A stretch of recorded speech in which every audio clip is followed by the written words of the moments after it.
Bonjour à vous. Alors aujourd'hui, j'ai parlé de modèle économique et de comment sortir des crises économiques, voire des guerres qui se profilent. C'est possible, mais il faut faire un travail honnête sur l'histoire pour identifier les causes des problèmes récurrents de nos sociétés dites riches. Alors pourquoi le modèle nationaliste, selon moi, le modèle économique nationaliste est le modèle qui fonctionne le mieux? Bah regardez, on va prendre Marine Le Pen. Marine Le Pen était contre l'interventionnisme de la France en Libye, en Syrie. C'est la seule du reste qui a été à l'île de Lampedusa pour constater les dégâts provoqués par les politiques dites gauchistes. Alors, je fais une parenthèse, pour moi, la gauche et la droite, c'est du gauchisme. Et déjà, le Front National, c'est déjà un peu du gauchisme. C'est de la soumission au sionisme. Mais c'est pas grave, si vous n'êtes pas d'accord avec moi, c'est pas grave. Rentrez dans mon point de vue et puis juxtaposez à votre propre point de vue. On a bien vu que la gauche et la droite française ont engagé la France dans le néocolonialisme américain et que ça a induit le fait que probablement le pôle militaire a fait beaucoup d'argent, mais que ça n'a pas bénéficié aux Français de base. La réalité du néocolonialisme américain, c'est que ça engraisse des compagnies privées avec l'argent du contribuable tout en laissant la dette, en détruisant des pays qui ne pouvaient pas se défendre, en les ramenant à l'âge de pierre, en provoquant des flux de migrés qui en plus coulent les économies des pays visés par ces vagues migratoires. Donc, il est évident que quand on fait le bilan des ères Sarkozy et Hollande, qui s'inscrivent tout à fait dans les guerres au terrorisme et néocolonial de Bush, de Blair, reprises à leur compte par Obama. Sarkozy va correspondre à Bush et Hollande à Obama. Mais ils font tous des guerres néocoloniales qui vont dégrader des pays arabes antagonistes aux intérêts d'Israël, issus des experts d'influence de l'URSS, de l'ex-URSS, et au profit d'une nouvelle configuration qui placerait Israël au centre je l'ai déjà expliqué dans moult de mes vidéos. Donc, il est évident que si la France avait adopté un point de vue nationaliste, c'est-à-dire ne se serait pas déportée à l'étranger, on n'aurait pas une accumulation de dettes aussi importante. Et si on n'était pas passé d'un modèle totalement privé, d'un modèle public à totalement privé, c'est-à-dire l'accaparement des secteurs clés par les compagnies privées qui sont devenues mondialistes et plus du tout nationalistes, si on n'était pas parti dans ça, il n'y aurait pas eu toutes les crises auxquelles on a assisté. Il y aurait... Et je dis, Marine Le Pen a été à l'île de Lampedusa, alors que Mélenchon ou Eva Joly, qui faisaient partie de la coalition des enragés assassins qui ont participé au meurtre de Kadhafi, ces gens-là n'ont pas mis les pieds à Lampedusa. Donc on voit bien que la politique gauchiste de la droite et de la gauche française, avec la signification particulière que moi je donne aux gauchistes, qui fait que la droite et la gauche sont inscrits dedans, et même le Front National quelque part, on voit bien que la politique de la droite et de la gauche française, qui sont inscrites dans le néocolonialisme américain, sont responsables de la crise économique auquel on est confronté, à la perte des emplois, parce que avec le néocolonialisme, avec le mondialisme et la privatisation des pays, il y a la délocalisation. Parce que les patrons sont devenus gauchistes et parce que un travailleur dans un pays pauvre est moins cher à payer, ils délocalisent leur compagnie là-bas. Mais c'est la perte des emplois en France au profit de compagnies privées qui font de l'argent tout en bénéficiant de l'argent public. C'est ça qui est choquant, si vous voulez. Donc il est évident que la cause du problème économique en France, mais dans les autres pays, c'est bien la déportation de ces problèmes dans d'autres pays. C'est-à-dire la déportation laxiste dans des pays qui n'ont pas le même niveau émancipatif. Et vous remarquerez que comme c'est très bien fait, les pays pauvres ne bénéficient aucunement de cette délocalisation.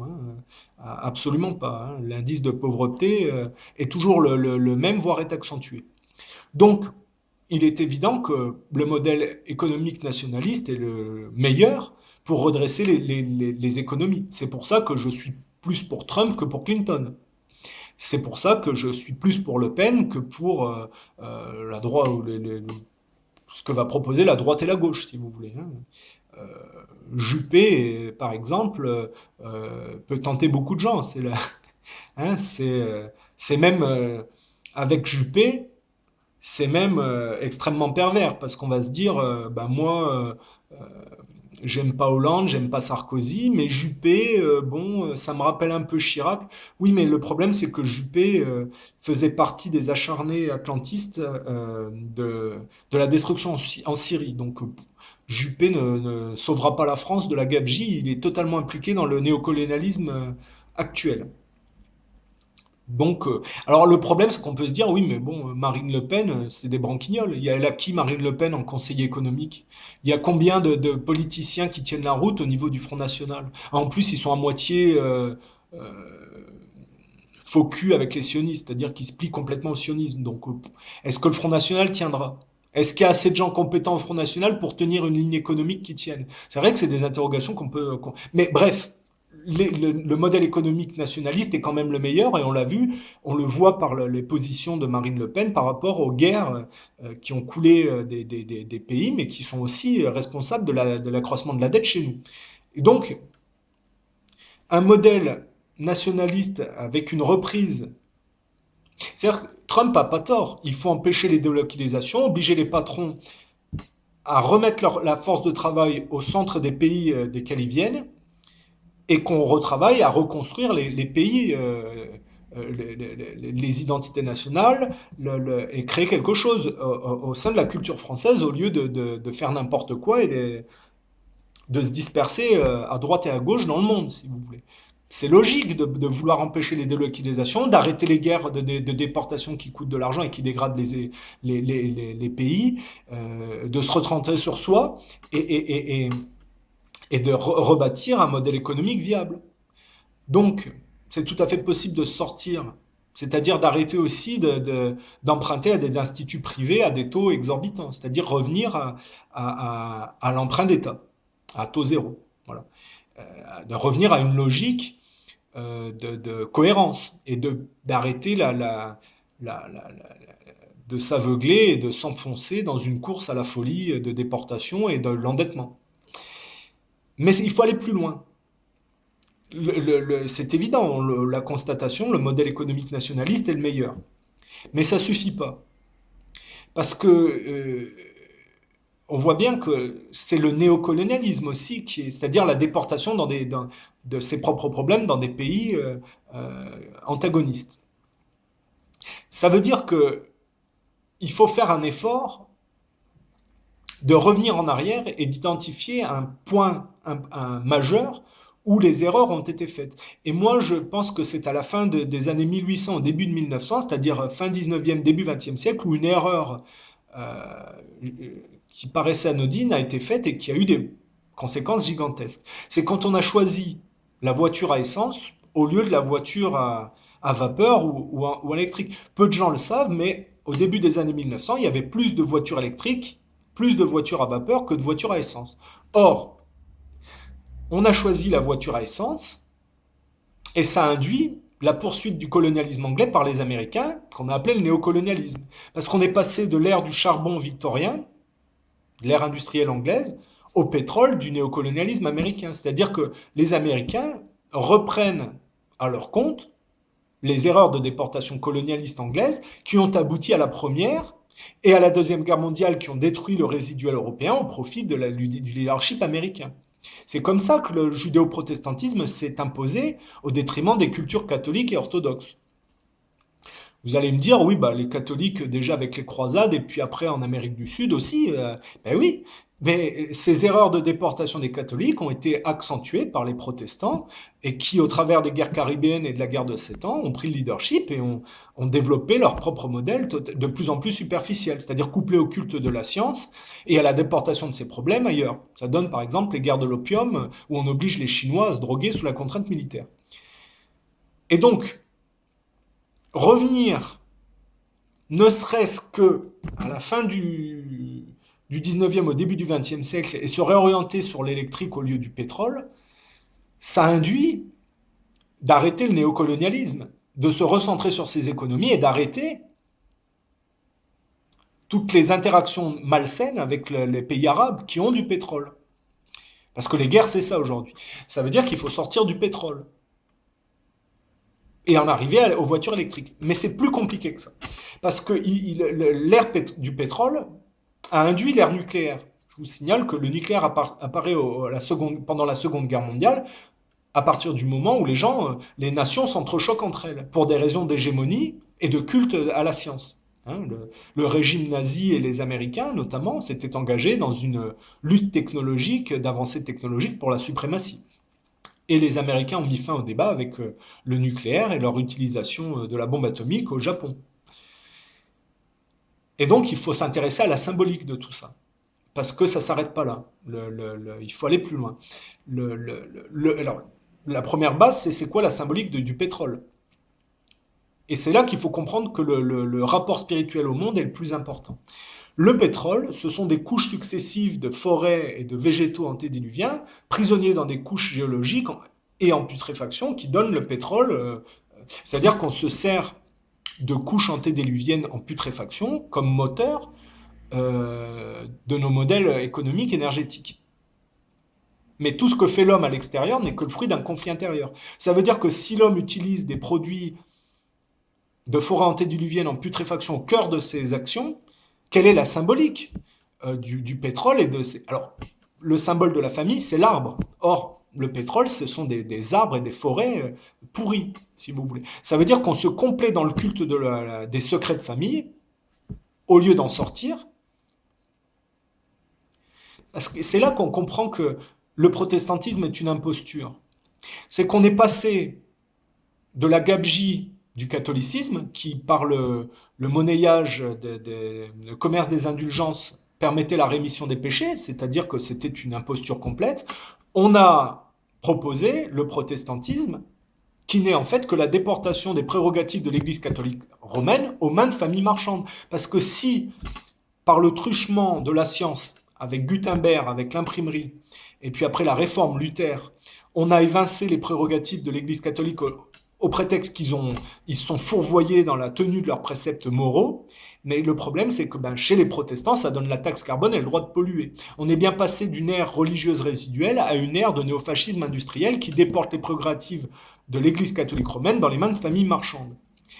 Qu'est-ce que ça veut dire au niveau inconscient? Ça veut dire que si avant, on avait un rapport religieux, spirituel au monde, qui mettait l'émancipation des secrets de famille au cœur aussi des préoccupations, on a progressivement oublié tout ça et on s'est enfermé dans le culte de la science, jusqu'à aujourd'hui en arriver à l'humain artificiel au service des élites.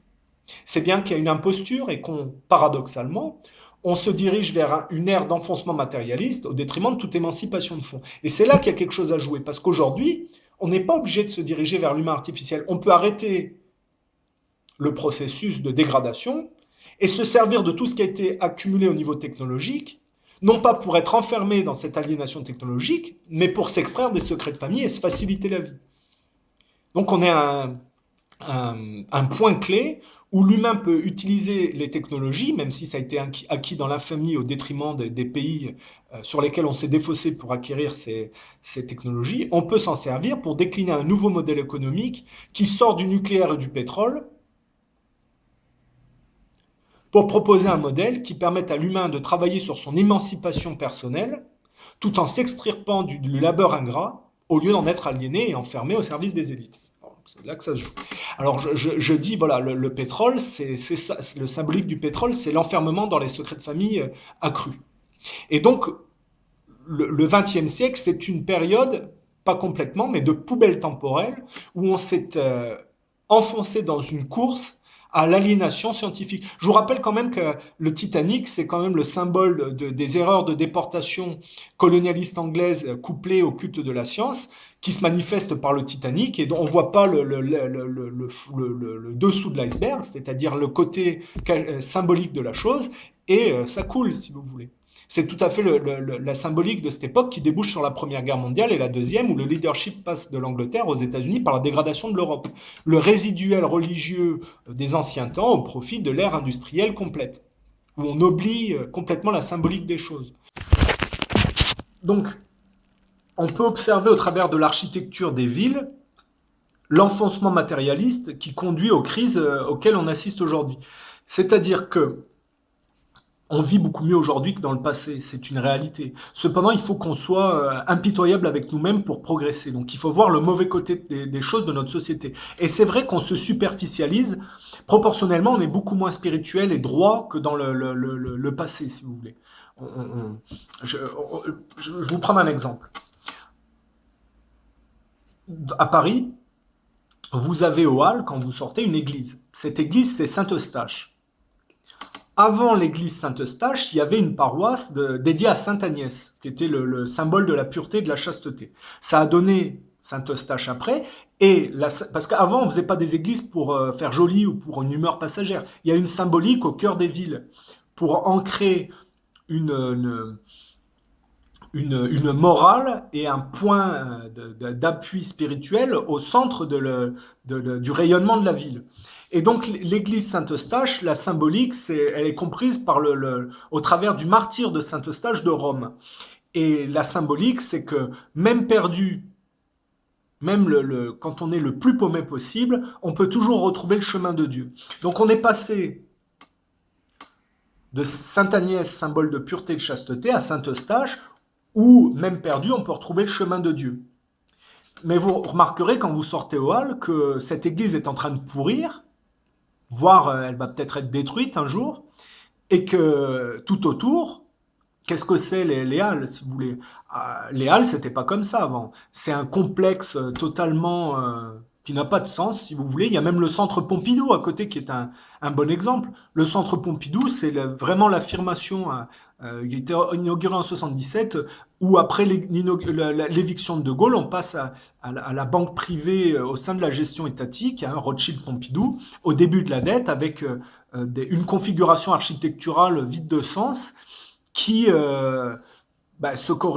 tout à fait en corrélation avec l'enfoncement matérialiste, la superficialité et la perte des anciens préceptes du passé. C'est-à-dire que Sainte-Agnès et Saint-Eustache sont remplacés par finalement un centre Pompidou, des halles qui n'ont spirituellement aucun sens et qui vont avec la dette et puis l'aliénation scientifique, si vous voulez, et la perte des repères moraux. Donc, à travers l'architecture parisienne, on peut voir les étapes successives où, proportionnellement, on perd notre morale et notre spiritualité au profit d'un monde de plus en plus artificiel. C'est une réalité et un paradoxe. Et pourquoi je dis ça? Je dis ça parce que ça va tout à fait avec l'évolution de notre pays vers le néofascisme industriel à la place des régimes religieux résiduels. Et donc ça débouche sur l'humain artificiel et les luttes pour Finalement, ça ressemble un peu à un jeu vidéo que je connais qui s'appelle Unreal Tournament. Ça me fait penser à ça, c'est-à-dire que demain, les luttes vont être entre les compagnies privées et l'esthétique néofasciste des préceptes de ces entreprises, si vous voulez. Demain, il n'y aura plus de guerre pour la religion, ça sera des compagnies privées qui se feront la guerre avec probablement des milices. Hein. C'est peut-être ça, hein, allez savoir. Vous jouez au jeu Unreal Tournament et vous mettez les logos des soldats comme des logos de firmes pour lesquels ils se battent et vous aurez probablement le futur. Bref. Non, mais pourquoi pas? C'est une possibilité quelque part. Bref.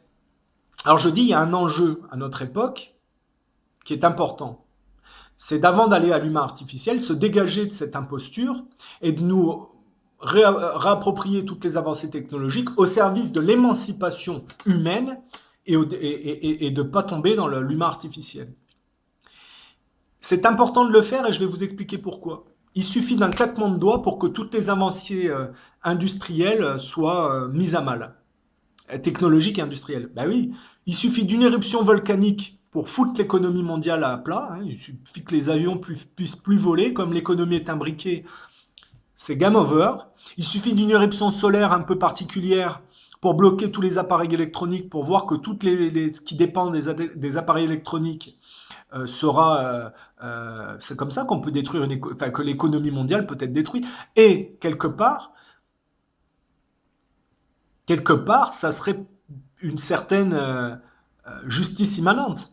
Parce que tout ce qui a été acquis sur l'infamie et la dégradation des autres cultures, finalement, et tout ce qui relève de l'imposture et du subterfuge artificiel, sera enlevé aux hommes, et ils devront se débrouiller en ayant oublié comment se débrouiller, enfin, survivre, si vous voulez. Ça risque. Je suis pas un survivaliste, hein, parce que je pense qu'on peut sortir du monde artificiel avant que ça arrive et qu'on peut encore rectifier la donne. Mais pour ça, il faut avoir un regard honnête sur l'histoire et rectifier le tir de la bonne manière, c'est-à-dire sans se mentir à soi-même. Maintenant, on peut parler de la symbolique du nucléaire. Le nucléaire, ça arrive dans le contexte de la Seconde Guerre mondiale, par Einstein, donc qui donne au mouvement gauchiste mondialiste naissant la possibilité de prendre l'ascendant par la dégradation d'autres cultures. Qu'est-ce que c'est le principe du nucléaire? C'est la fracturation d'une molécule par d'autres pour produire une énergie gigantesque mais éphémère et dégradante.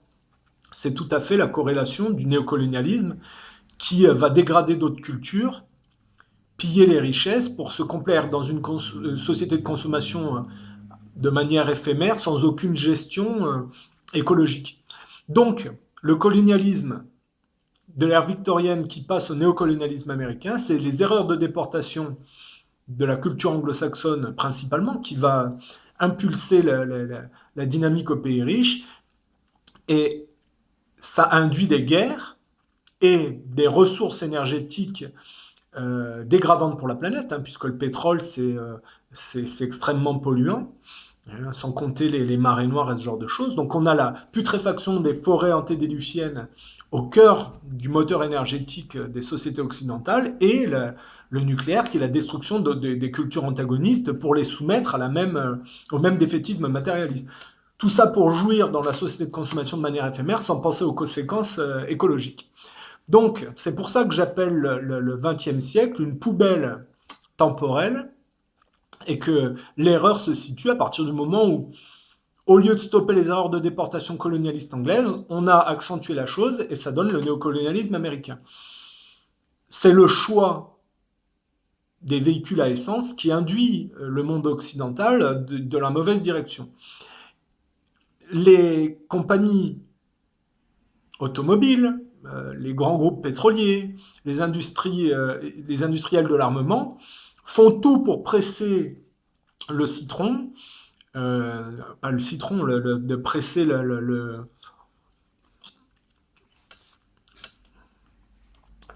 les grands groupes monopolistiques industriels, pétroliers, de l'armement et tout ce qui est relié, font tout pour que se prolonge cette poubelle de défaussement. Et c'est eux, avec les grands groupes financiers, parce que j'ai expliqué que les juifs sionistes tirent parti de la connerie des Goïs dans leurs erreurs de déportation. C'est ce qui leur donne Israël. Les erreurs de déportation auraient pu être stoppées en 1916 quand les Allemands, au cours du premier conflit mondial, ont proposé la paix aux Anglais. Les banquiers juifs américains sont intervenus et ont dit non, vous n'acceptez pas aux Anglais. Hein. On fait venir les Américains dans le conflit et vous gagnez, vous nous donnez une portion de la Palestine. Donc on a bien vu que les juifs sionistes tiraient parti de la connerie des Goïs, à préférer pas faire d'efforts d'émancipation et à se défausser dans d'autres cultures, et que ça leur a permis de prendre Israël. Donc il y a aussi le pôle banquier, et notamment aujourd'hui, hein, toutes les banques qui font tout pour que se prolonge cette poubelle de défaussement.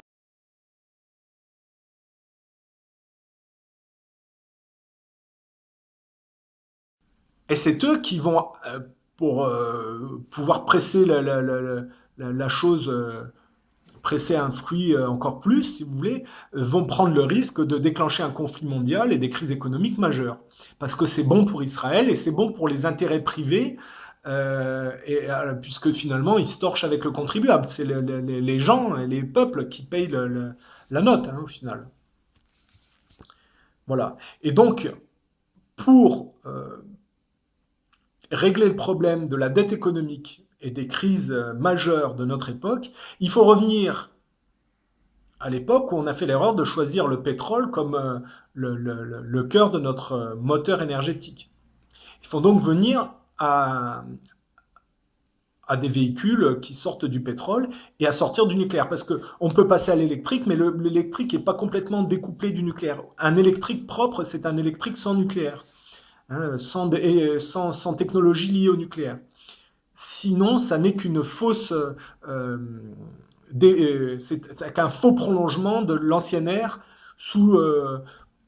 c'est-à-dire qu'on n'enlèvera pas la symbolique du nucléaire qui est de faire sa richesse sur la destruction des autres. Donc c'est important de sortir de ce cycle de déportation. Ce qui veut dire que les meilleures économies sont les économies nationalistes, et c'est pour ça que je soutiens Trump dans le fait qu'il soit pour arrêter les guerres de déportation, se recentrer sur son économie, arrêter les flux d'immigrants euh, qui sont totalement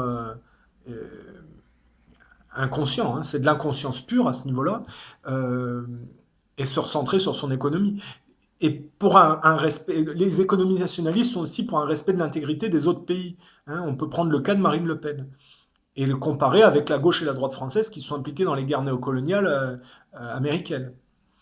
Et donc, voilà, il y a une possibilité de sortir. Et moi, je dis qu'on peut faire ça en 20 ans.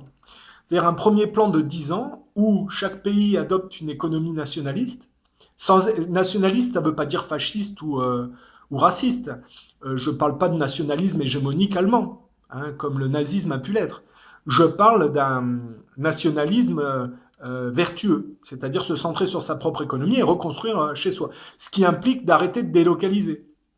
Je suis d'accord avec Trump là-dessus. Et ce qui implique aussi d'arrêter les flux d'immigrés et de créer des camps au sein de leur propre pays où, en attendant la fin du conflit, puisqu'il faut être responsable, il faut mettre à la fin à ce qu'on a créé, c'est-à-dire, enfin, moi je ne fais pas partie du lot, mais ceux qui ont créé le terrorisme pour faire tomber des régimes antagonistes, il faut être responsable et arrêter le terrorisme créé par l'Occident, créer des camps protégés par des zones militaires, le temps que ça se mette en place, que les conflits s'arrêtent et pour que les populations puissent réintégrer leur pays et réussir dans leur pays, au lieu de couler les économies européennes au profit d'Israël. Voilà.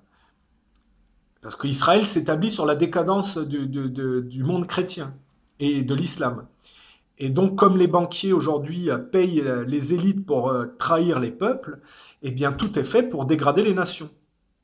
Et donc, il faut revenir à des économies nationalistes vertueuses. Et ça peut s'appliquer sur un programme de 10 ans où chaque pays retravaille sa propre économie chez soi et arrête de se déporter dans les autres pays de manière dégradante. Et permet aux flux d'immigrés de retourner dans leur pays et de gérer tout ça en attendant que ça se résolve. Il faut aussi mettre un plan d'intervention collective pour détruire les mouvements terroristes mis sur pied par les judéo-protestants-sionistes. Alors ça prend 10 ans. D'accord. Et au bout de 10 ans, je pense que l'économie pourra être redressée. Ça veut dire sortir aussi de l'endettement et des banques privées qui prêtent aux États. Ça veut dire créer des banques nationales qui pratiquent le prêt à taux zéro pour l'État. C'est-à-dire rendre public des secteurs clés qui ne peuvent pas être aux mains du privé, qui par conséquent peut faire pression sur les prix et faire ce qu'il veut. Arrêter les délocalisations et refaire venir les grands groupes monopolistiques à une force de travail nationale. Voilà.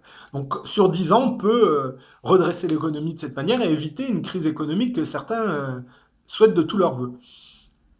Et il y a un deuxième plan sur 10 ans qui est qu'à partir du moment où les pays riches ont réussi à redresser leur économie, il y aura un plan de redressement des pays pauvres par le principe de la tutelle. C'est-à-dire chaque pays riche aura comme tutelle un pays pauvre et aura pour mission de redresser son économie, c'est-à-dire de travailler à ce que chacun ait l'électricité, l'eau, et de permettre aux pays pauvres de sortir parce que j'ai dit le colonialisme, c'est le maintien des pays pauvres de manière assujettie aux pays riches. Hein, c'est un défaussement, c'est-à-dire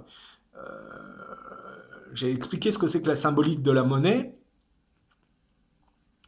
Ça veut dire que si chaque nouvelle génération est soumise aux anciennes, en fait, ça se retrouve en contrepartie par le fait qu'on va se défausser sur les pays pauvres pour se défausser inconsciemment de sa propre condition sur les pays pauvres pour se maintenir au-dessus, si vous voulez. Hein, c'est ça. Donc il faut sortir de ça et permettre aux pays pauvres de s'en sortir.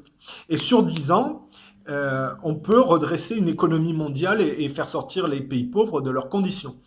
Ensuite, au bout de ces 20 ans, le pays qui aura le mieux réussi à sortir un pays pauvre de sa condition et qui aura le mieux réussi à permettre à avoir accès à toutes les choses élémentaires auxquelles nous, on a accès, se verra confier pour 4 ans la gouvernance mondiale. Et ça se fera par tour de rôle. C'est-à-dire que chaque pays devra exercer pendant 4 ans la gouvernance mondiale. Ce n'est pas le président d'un pays qui le fera, mais ça sera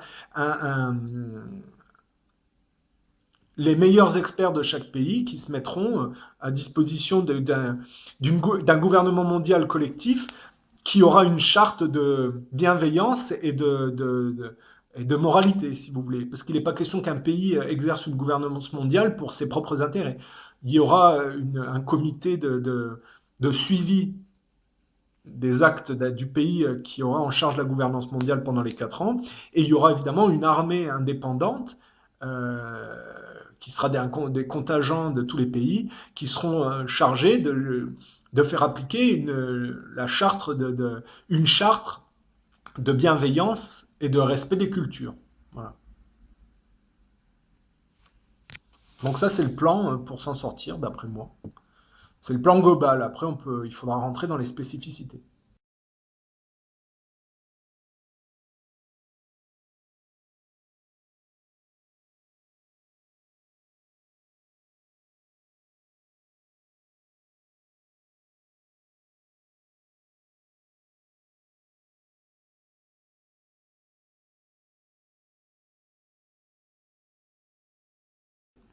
Qu'est-ce que c'est la symbolique de l'argent? Vous allez me dire, si vous avez le front plat et qu'on reste carrément, enfin, complètement matérialiste, on va dire, bon, bah, l'argent, tu travailles, tu gagnes de l'argent et avec ça, tu achètes des denrées. C'est un raisonnement simple, plat, mais c'est une réalité matérielle, si vous voulez. Mais moi, ce que j'aborde, c'est la symbolique derrière tout ça. L'argent moi, je parle d'inconscient collectif, c'est pour ça que c'est compliqué à aborder. Mais tout ce que fait l'homme à l'extérieur, donc ce qu'on vient de voir comme un aspect matérialiste, n'est que la contrepartie d'un conflit interne. Donc l'argent doit bien symboliser quelque chose pour l'homme. Alors moi, je vous explique.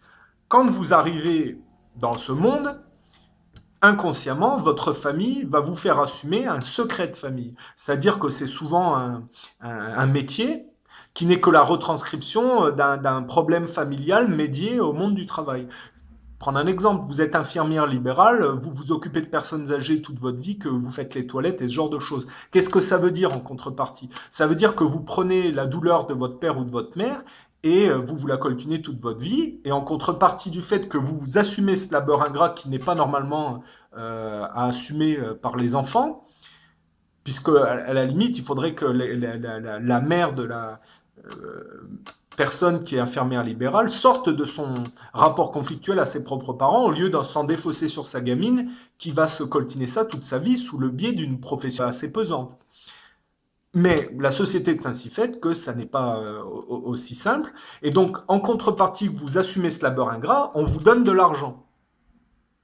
Donc, la première chose, c'est que, le métier, la symbolique des métiers, c'est le rapport conflictuel intergénérationnel de défaussement entre les anciennes et les nouvelles générations, médié au monde du travail. Parce que, en plus de ça, vient se greffer que vous êtes inséré au sein d'un système dont les élites s'accaparent la dynamique.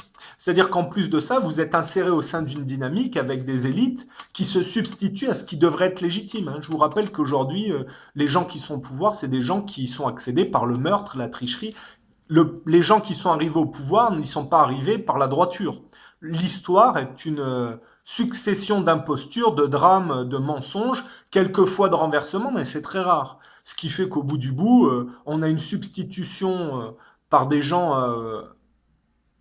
assez peu crédibles finalement, mais qui s'accaparent la dynamique par les travers de l'histoire. Donc, il y a plusieurs aspects. Donc, il y a votre métier, il y a votre place au milieu de votre famille, il y a votre place au milieu de la société, et la société au milieu d'un système global. Il faut avoir tout ça en tête.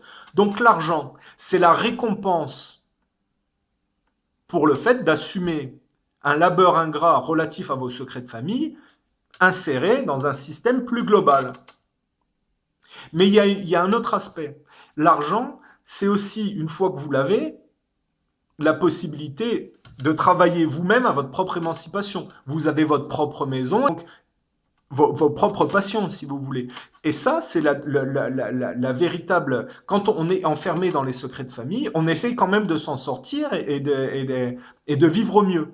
Donc l'argent, c'est à la fois la récompense pour se coltiner un labeur ingrat, mais c'est aussi la possibilité pour, en parallèle, travailler à votre émancipation personnelle. Le problème, c'est quand, dans un système global, l'enfermement dans ce que propose le système élitiste, vous coupe de votre émancipation personnelle, c'est-à-dire vous coupe de votre spiritualité et vous enferme dans une aliénation de soumission aux élites. Quand on en arrive à l'humain artificiel, on en est dans la négation complète du viol et du père et de la mère symbolique, du viol symbolique, que ce soit un viol réel ou un viol inconscient ou psychologique. On est dans la négation de ça et dans l'enfermement dans la complaisance au secret de famille par le culte de l'objet de compensation. Je dis ça pourquoi? Parce qu'on est au sein d'une société qui va vers l'homme artificiel, donc il y a bien un problème. C'est qu'on n'est plus du tout dans l'argent qui vous sert à vous émanciper spirituellement, mais on est dans un système qui vous enferme progressivement dans une aliénation de soumission. Et c'est là qu'il faut bien comprendre Parce que quand Chouard, quand Jovanovic vous parle du système financier qui se... d'une manière subtile, un peu Dieudonné dans son sketch de Jupiton, il essaie de vous expliquer que progressivement, on va vers une aliénation. Et bien, c'est de ça dont on parle, et dont les gens n'ont pas forcément conscience. Et ça serait bien que des types comme Chouard, Jovanovic ou même Soral abordent ce système-là, parce que c'est ça qui vous intéresse. C'est quelle est la symbolique de ce que vous faites dans la vie et pourquoi ce que vous explique Soral, Jovanovic ou Chouard est important. Et si on vous dit on passe de l'or à un système d'une monnaie papier qui veut rien dire, c'est intéressant. Mais qu'est-ce que ça veut dire? Ça veut dire qu'on est en train de vous enfermer et de vous couper de votre quête d'émancipation personnelle et de vous enfermer dans le système élitiste. C'est ça, c'est pour ça qu'il faut comprendre la symbolique de tout ce que fait l'homme à l'extérieur et qui n'est que le fruit d'un conflit intérieur. Il faut comprendre le conflit intérieur de l'homme pour que les actes soient juxtaposés à une émancipation personnelle ou même quand on décide d'une politique collective, quand on a intégré ces préceptes-là, on peut faire une politique collective dédiée à cette émancipation. C'est-à-dire qu'il y a quelque chose à jouer à notre époque. Au lieu d'aller vers l'homme artificiel, on peut utiliser toutes les technologies qu'on a accumulées, même par la tricherie et la mauvaise manière. Hein, je veux dire, on est quand même dans une poubelle temporelle qui va de la... Si on prend une micro-partie, parce qu'on peut dire l'histoire c'est une poubelle temporelle dans ce cas. Mais si on parle de la fin du 19e siècle, début du 20e pour arriver aujourd'hui, il y a une poubelle temporelle avec une accélération du culte de la science au détriment de tout ce qui est spirituel. Eh bien, au lieu d'aller jusqu'au bouddhisme et au monde artificiel, il est encore temps de s'en sortir et d'utiliser toutes ces technologies, non pas pour être au service d'un système élitiste qui aliénise les gens, mais pour se sortir du labeur ingrat et travailler à son émancipation personnelle. Et il y a quelque chose à jouer parce qu'on est juste dans la période avant l'arrivée de l'homme artificiel. Voilà. Et ça, c'est important de le signifier. Voilà. Alors, Alain Soral, pour prendre son cas, est un peu plus subtil que certains autres, puisque lui, il met ça en relation avec, avec la religion. Hein. Il parle d'un retour à l'Ancien Testament. Hein, et puis, donc, il met bien ça avec le rapport religieux des gens. Le problème, c'est qu'il n'explique pas la symbolique des textes religieux. Et ça, je vais le détailler dans une autre vidéo. Pour que vous compreniez, ça mettra du relief à tout ce que ces gens disent et qui complètent ce qu'ils disent, c'est-à-dire qu'ils donnent un peu plus de sens à ce qu'ils disent, parce qu'ils ont raison tous, mais il leur manque un peu la 3D. Moi, j'essaye de vous apporter de la 3D là-dedans.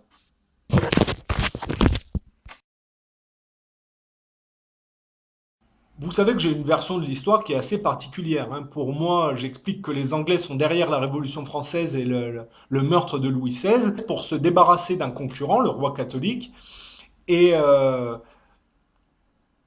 progressivement soumettre la France à un rapport économique qui leur correspond.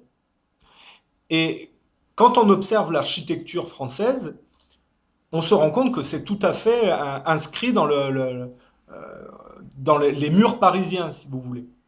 Alors, comment on peut confirmer ma version de l'histoire? Eh bien déjà, vous regardez que la Révolution française a donné une impulsion, puisqu'on s'émancipe du père symbolique, qui est le roi. Hein, on s'émancipe alors on s'émancipe mal, hein, puisque la Révolution française, c'est n'importe quoi.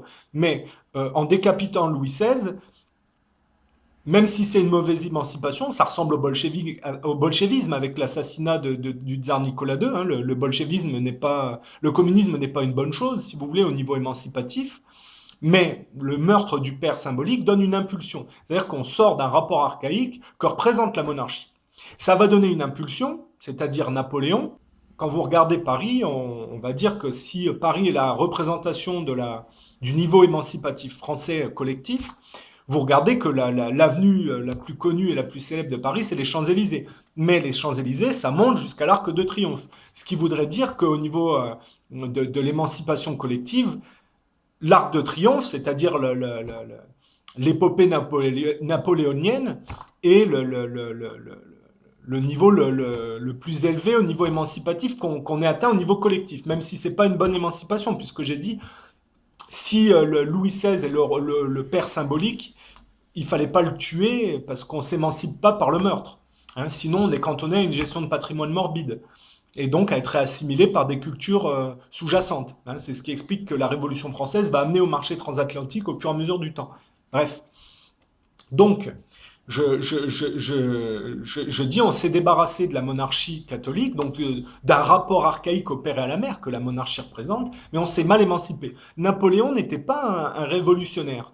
Il était assez choqué finalement par la vulgarité de cet aspect meurtrier et vulgaire d'une partie de la Révolution française. Mais bref, il y a un mouvement d'impulsion qui donne à la France une période. Moi, je ne suis pas napoléonien, hein, puisque j'explique que les gens qui essayent d'imposer leur propre modèle par la force, hein, aux autres sont dans l'erreur de déportation. Donc, je ne suis pas plus pour Hitler qui avait un rapport. Parce que tous, que ce soit Napoléon, Hitler, ou d'autres avant, hein, et peut-être après, tous, en fait, se sont mis dans une quête de lutte contre un défaitisme matérialiste, mais de la mauvaise manière, c'est-à-dire en imposant leur propre modèle à eux. Donc ils se sont mis dans l'erreur, si vous voulez. C'est pour ça que je ne suis pas napoléonien, que je suis pas, d'une part, je ne suis pas révolutionnaire, mais je ne suis pas napoléonien non plus, si vous voulez. C'est pas ce que je veux dire.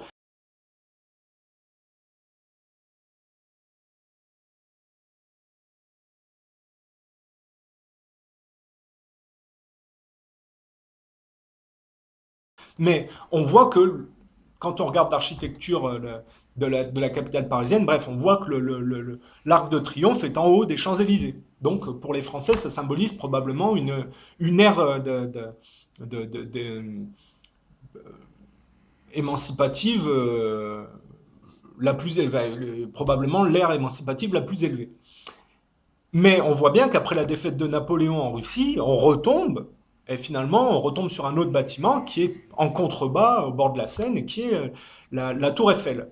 Alors, quand on s'intéresse à la Tour Eiffel, on se rend compte qu'il y a un rapport avec la Révolution française, puisque la Tour Eiffel, qui est haute de 324 mètres, est la réponse d'Eiffel au concours organisé par le ministère de l'Industrie et du Commerce pour célébrer le centenaire de la Révolution française et les progrès des sciences et techniques faits en France depuis 1789. Ça veut dire que la Tour Eiffel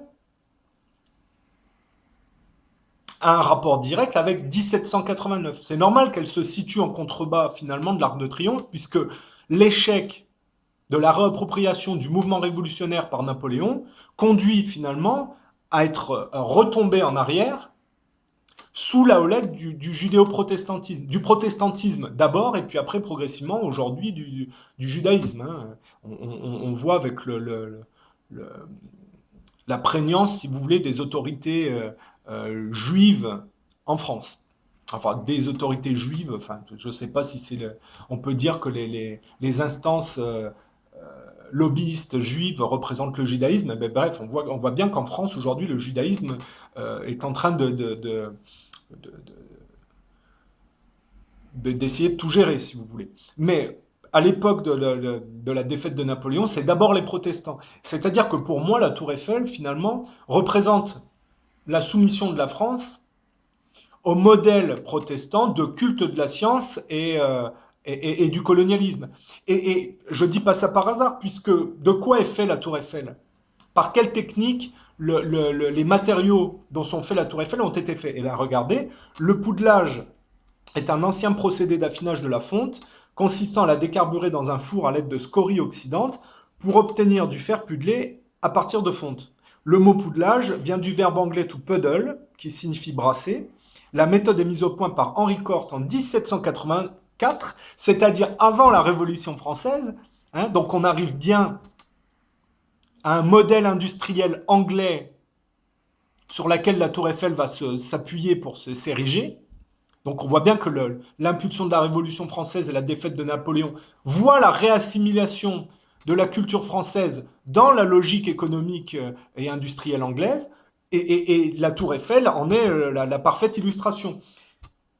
La technique est après améliorée par Samuel Baldwin Rogers et Joseph Hall au XIXe siècle. La fonte est chauffée à très haute température dans un four à réverbère. Le poudleur, qui est l'ouvrier chargé de l'opération, active la réaction en brassant cette fonte à l'aide d'un crochet appelé ringard. Une fois suffisamment affinée, la loupe est extraite du four pour être cinglée par martelage, puis est forgée ou laminée en barre. Donc, la poudelage permet la fabrication en grande quantité de fer, aux caractéristiques supérieures à celles de la fonte. La tour Eiffel ainsi que les arches de la gare de l'Est est ainsi réalisée en fer poudelé, produit par la société des aciéries de Pompéi. Alors là, on a même une référence à... C'est très problématique parce que quand on s'intéresse vraiment à la signification des symboles français, les aciéries Pompéi, ça renvoie à Rome et à, parce qu'on y est un peu dedans à Pompéi, hein, c'est-à-dire, je ne parle pas de l'interventionnisme israélien par les lobbies juifs en France, mais le fait de faire venir l'immigration et de voir du terrorisme, ça fait penser à Pompéi quelque part. Mais bref. Donc après avoir été largement employé tout au long du XIXe siècle, le fer poudlé s'efface progressivement devant l'acier, plus compétitif et plus performant dès que les convertisseurs sont mis au point. Alors, on va dire qu'il va chercher loin, lui. Mais n'empêche que l'architecture française, par la Tour Eiffel, montre bien, puisque quand on parle de Paris, on pense à l'Arc de Triomphe, aux Champs-Élysées et à la Tour Eiffel, hein, principalement. Donc on voit bien qu'après la défaite de Napoléon, on retombe avant 1789 avec une réappropriation de la France au modèle industriel anglais, puisque la Tour Eiffel est faite par d'un métal dont le procédé en fer par un procédé mis en place par les Anglais avant la Révolution française. Ça veut dire que, avec en plus des mots comme ringard et comme c'est bien qu'on est dans un modèle de culte de la science qui ne répond pas du tout à une logique émancipative et qui se contente de se complaire dans la soumission aux élites et le culte de l'objet de compensation. Et la Tour Eiffel, c'est la version française du modèle économique anglais, si vous voulez. Et c'est intéressant parce que, si vous vous rappelez au début de la vidéo, j'ai dit que c'est le modèle judéo-protestant qui, aujourd'hui, domine. Et la Tour Eiffel, c'est 1884, quelque chose comme ça. Je regardez un peu. Elle a été produite en quelle année?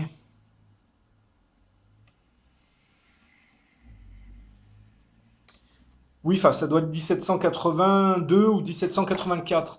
Or, je vous expliquais que fin 19e, début 20e, c'est-à-dire fin 1800, début 1900, le modèle, on est dans la période de l'ère industrielle anglaise où certaines familles vont imposer le choix du véhicule à essence. Donc on est bien dans cette période-là avec le Titanic, avec le culte de la science, avec cette période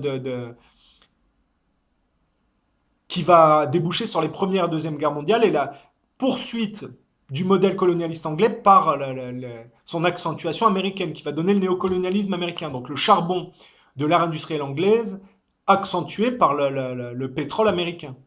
Et la chute progressive de la France et son assimilation qui débouche sur le marché transatlantique et voire à une...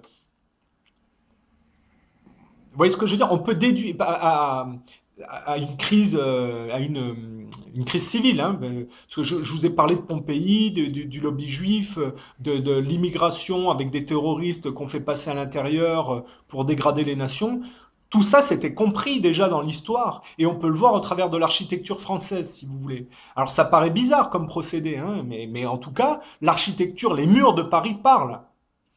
Et c'est pour ça, moi, que en regardant l'architecture de Paris, puisque j'y ai vécu quelque temps, pour moi, l'histoire, elle se comprend comme ça et elle peut se trouver comme ça. On peut comprendre l'histoire sans passer par les livres d'histoire en observant l'architecture. Vous voyez ce que je veux dire?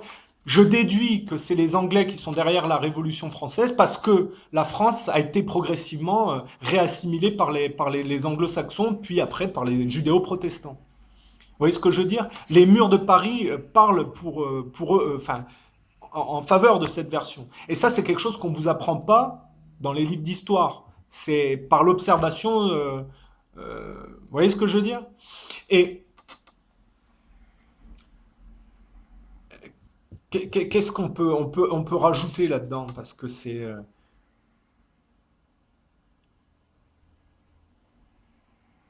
Oui, je dis, c'est une période où certaines familles ont détourné la dynamique du côté de l'essence et du pétrole, au détriment de l'électrique et de la voiture à vapeur. Mais c'est pile en plus à cette époque, si vous voulez. Vous voyez ce que je veux dire? Et ça serait intéressant de savoir quelles sont ces familles qui ont poussé vers le pétrole. Moi, je suis pratiquement sûr que ce sont les familles protestantes extrémistes liées au sionisme. Parce que c'est eux qui poussent à la guerre tout le temps avec les sionistes. Donc ça serait logique que ces gens-là, à cette époque, aient... Oui, il faudrait savoir, je n'ai pas fait le travail, mais quelles sont les familles qui ont découvert le pétrole, qui ont eu la mainmise sur ces domaines-là. Il faut comprendre l'historique parce que les Bush, c'est le pétrole, c'est les guerres dégradantes, c'est le sionisme. Vous voyez ce que je veux dire? Et tout ça, ça vient de quelque part. Et quand on revient à cette époque de la Tour Eiffel, de fin 19e, début 20e, au moment où on a fait le choix de la voiture à essence au lieu de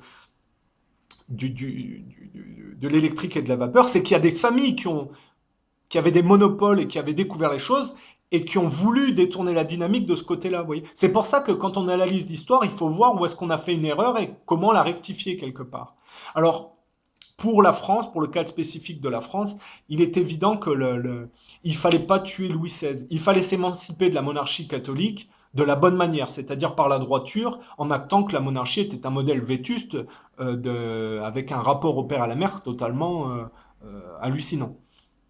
Hein, halluciné, si vous voulez. Mais c'est pas ce qui s'est passé. Et c'est ce qui explique la soumission de la France au modèle judéo-protestant, qui lui ne s'est pas mis à la faute, puisqu'ils vivent toujours sous un modèle monarchique. Ils n'ont pas tué le père ou la mère symbolique, même si c'est des pères et des mères nés de l'imposture. Ils s'en sont pas émancipés non plus. Mais celui qui se met pas à la faute prend le dessus.